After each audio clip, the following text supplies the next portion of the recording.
আসসালামু আলাইকুম ভিউয়ার্স, সবাই কেমন আছেন? আশা করি যে যেখানে আছেন ভালো আছেন, সুস্থ আছেন, নিরাপদে আছেন। আজকে আমি আমার ছাদ বাগান নিয়ে আবারও চলে আসলাম আপনাদের সাথে। কিছু লিকুইড সার আমি ব্যবহার করব, সেটা আমি শেয়ার করব আপনাদের সাথে। অবশ্যই আপনারা আমার সাথে থাকবেন আর পুরো ভিডিওটা দেখবেন। আমি এক এক করে আপনাদেরকে দেখিয়ে দেই কি কি সার আমি ব্যবহার করি আমার গার্ডেনে। আর আমার গাছগুলো মাশাআল্লাহ খারাপ হয় না, ভালোই হয়। তো আজকেও কিছু সার দিব। আর সেই সার দেওয়ার আগে অবশ্যই আমি একটু মাটিগুলো একটু গাছের গোড়াগুলো একটু আলগা করে দিব। এখানে আপনারা দেখতে পাচ্ছেন একটা মরিচ গাছ। এই মরিচ গাছটা আমি ভেবেছিলাম যে একদম মানে আর মনে হয় বাঁচাতে পারবো না।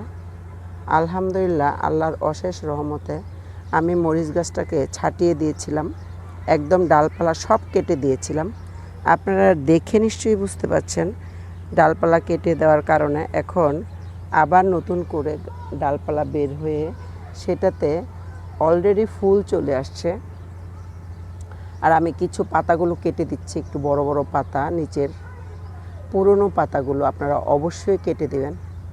আর আশা করি আমার আজকের ভিডিওটা আপনাদের কাছে ভালো লাগবে। আমি কি সার দিব আর কতটুকু পরিমাণে দিব, কিভাবে দিব, সেটা আমি আজকে আপনাদের সাথে শেয়ার করব। তো সারটা দেওয়ার আগে অবশ্যই গাছের গোড়াটা একটু মাটিটা আলগা করে দিবেন।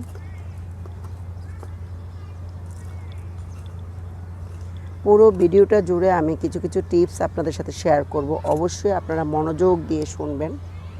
আর আমি কি লিকুইড সারটা ব্যবহার করব, এটা আমি কিভাবে বাসায় তৈরি করি আর কতদিন পর্যন্ত রেখে করি, সেটা আমি আজকে আপনাদের সাথে শেয়ার করব।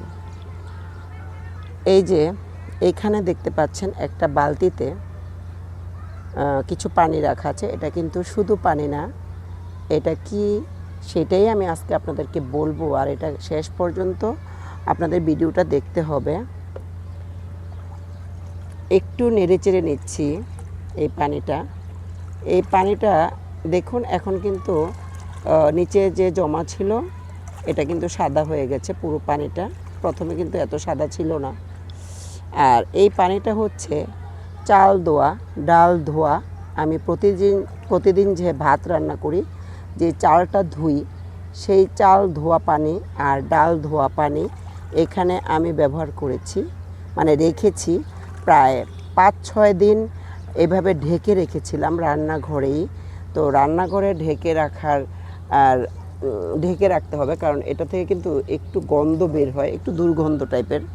এটা অবশ্যই যারা ছাদ বাগান করে, যারা এই পানিটা এইভাবে দেয়, তারা কিন্তু জানে। আর এটা অবশ্যই তাদেরকে সহ্য করতে হবে। আর এখানে তার সাথে আমি দিয়েছি কিছু কলার ছাল। এই যে আপনারা দেখে নিশ্চয়ই বুঝতে পারছেন, কলার ছালটা কিন্তু আজকে দেওয়া না, এটাও কিন্তু 4-5 দিন অলরেডি হয়ে গেছে।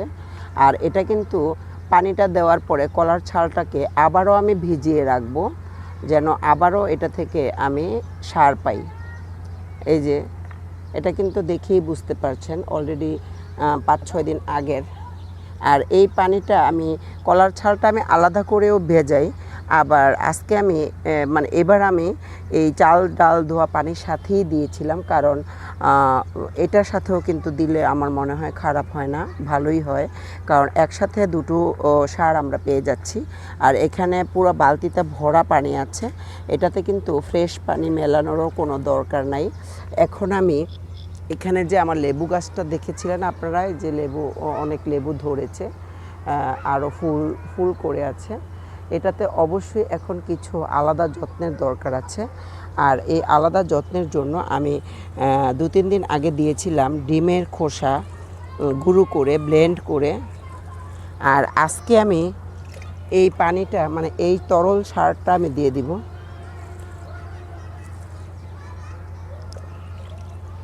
এতে করে আমার গাছের অবশ্যই অনেক উপকার হবে।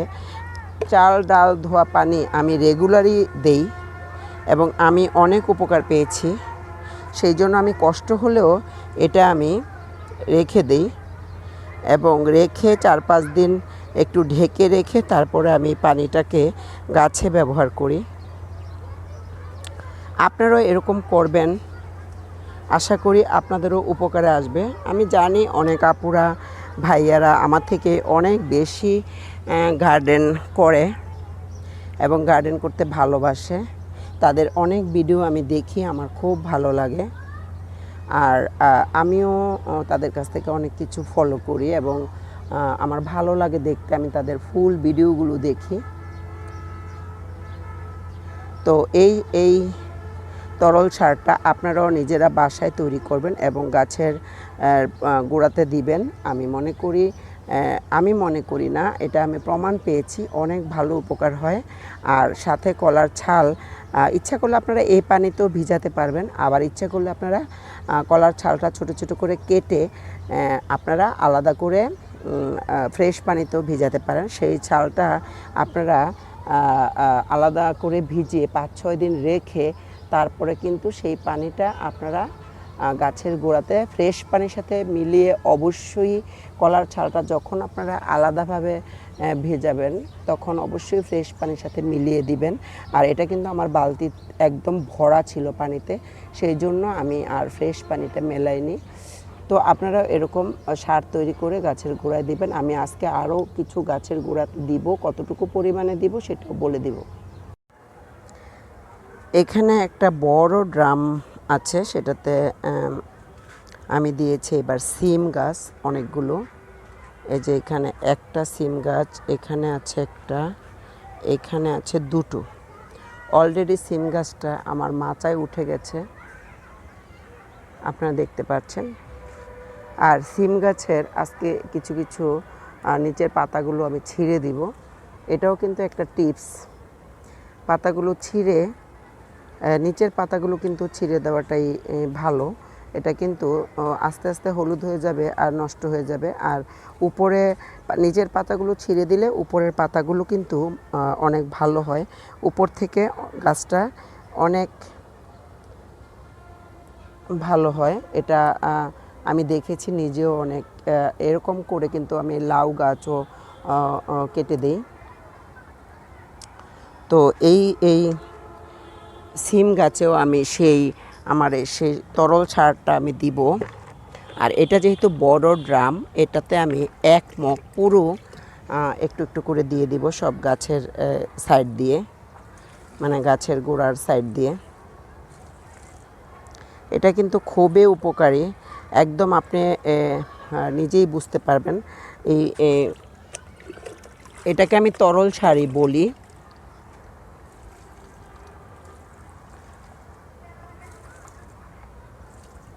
আপনারাও এটা দিবেন। আর রেগুলার যে আপনারা চাল ডাল দেওয়া পানিটা এটা ফেলে দিবেন না অবশ্যই, এটা গাছের গোড়াতে দিবেন, গাছের জন্য খুবই ভালো। সিম গাছের এই পাতাগুলো যদি আমি ছিঁড়ে দিই তাহলে কিন্তু উপর দিয়ে যে নতুন ডালপালা বের হচ্ছে, শাখা বের হচ্ছে, সেগুলো অনেক ভালো হয়। আর সিম গাছটা মাশাআল্লাহ ভালোই হয়েছে, জানি না কি হয়। আমি এটা বাজার থেকে কিনে এনেছিলাম, আর কিছু আমার আম্মা আমাকে দিয়েছিল সিমের বিচি, তো লাগিয়েছি। আলহামদুলিল্লাহ ভালোই দেখা যাচ্ছে গাছগুলো। এই যে এখান থেকে উঠছে, উপরে মাচায় দিয়ে দিয়েছি।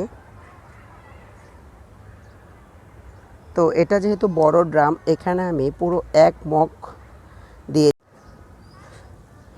এখানে আমার সেই কালো মরিচ গাছটা, যারা আমার মরিচ গাছের ভিডিও দেখেছেন, আমি মরিচ গাছের ভিডিও নিয়ে অনেক ইনফরমেশন দিয়েছি।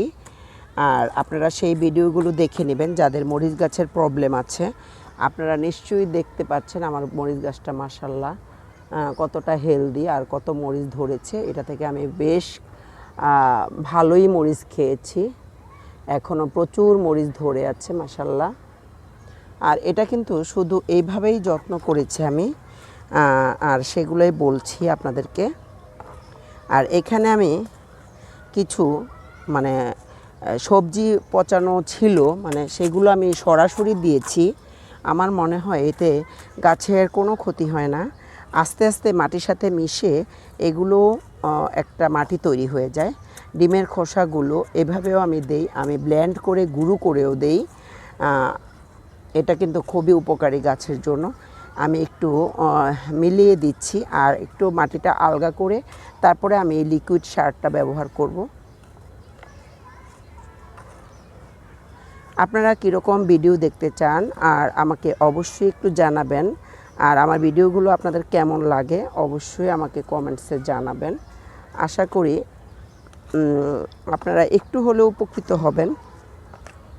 এখানে সব রকমের সবজির খোসা, ফলের খোসা, ডিমের খোসা, কলার ছাল আর আনারের খোসা, মানে সব যা যা আমি প্রতিনিয়ত খাই সেই সব কিছু এখানে আমি একদম অনেক দিন রেখে আমি একটু আপনারা দেখেই বুঝতে পারছেন একটু মানে পচিয়েছিলাম। তো সেটা আমি সরাসরি দিয়েছি। আমি এর আগেও কিন্তু শুধু এরকম সবজির খোসার উপরে আমি গাছ লাগিয়েছিলাম। আমার গাছ কিন্তু খুবই সুন্দর হয়েছিল। তো এটা এই জন্য আমি এইভাবেও করি, আবার মাটির সাথে মিশিয়ে মাটি তৈরি করে সেটাও আমি করি। তো এখন আমি এটা যেহেতু ওই বড় ড্রামে থেকে একটু ছোট হাফ ড্রাম, সেটাতে আমি এখানে হাফ মগের থেকে একটু বেশি নিয়েছি। আমি সবটুকু দিব না, আমি হাফ মগে দিব। একটু দূর থেকে আমি এই লিকুইড সারটা দিয়ে দিব।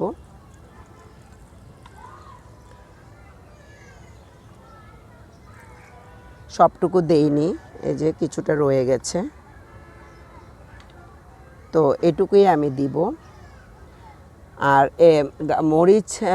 মরিচ গাছের আরও কিছু টিপস আমি আপনাদের সাথে শেয়ার করব আস্তে আস্তে। আর নিচে থেকে যে পাতাগুলো থাকে আর কিছু বড় বড় পাতা থাকে, এগুলো আপনারা অবশ্যই ফেলে দিবেন কেটে কেটে। আর এগুলো কিন্তু কেটে ফেলে দিলে উপরে যে নতুন পাতা বের হয় ওগুলো কিন্তু খুব সুন্দর হয় এবং নতুন করে এই গাছে আবার ডালপালা বের হয়ে সেটাতে আবার মরিচ বা ফুল আসে। মরিচ গাছ কোঁকড়ানোর আরও একটা টিপস দিচ্ছি আপনাদের। মরিচ গাছ কেন কোঁকড়ায়, আমি যতটুকু বুঝেছি এই পর্যন্ত ছাদ বাগান করে, মরিচ গাছের গোড়া যদি বেশি ভেজা থাকে তাহলে মরিচ গাছে এক ধরনের ফাঙ্গাস বা ছত্রাক আক্রমণ করে, এক ধরনের পোকা, আর তাতে করে মরিচ গাছগুলো কুঁকড়ে যায়। আর মরিচ গাছে এরকম রাখা উচিত যে মরিচ গাছে খুব বেশি ভেজাও না, আবার খুব বেশি শুকনোও না।